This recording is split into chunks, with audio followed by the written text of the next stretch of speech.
What is the product formed in the following reaction, and determine the stereochemistry of the reactants and products. First, let us determine the stereochemistry of the reactants. Since the hydrogens are going into the page, we can directly label the groups on the chiral atoms from highest to lowest priority. The chiral carbon bonded to the bromine is R, and the chiral carbon bonded to the methyl has an S configuration. Place charges on the molecules. Identify the electrophile and nucleophile. Acetone is the solvent. The negatively charged nucleophile attacks the delta positively charged carbon on the electrophile. Use arrows to show the flow of electrons.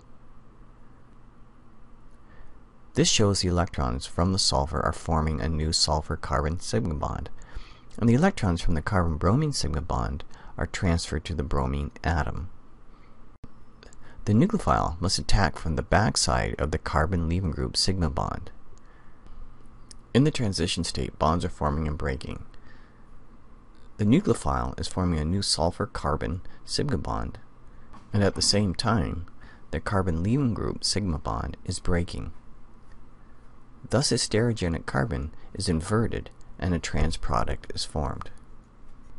Notice the green labeled electrons from the sulfur have now formed a new carbon-sulfur bond, and the blue carbon-bromine sigma bond electrons are now on the bromide ion. The stereochemistry of the carbon with the methyl branch did not change because no reaction occurred there. However, the stereochemistry of the chiral center has. Since the hydrogen is on the top of the molecule, let's flip the molecule over so the lowest priority is at the back. Prioritize, and we see that the chiral carbon now has an S configuration.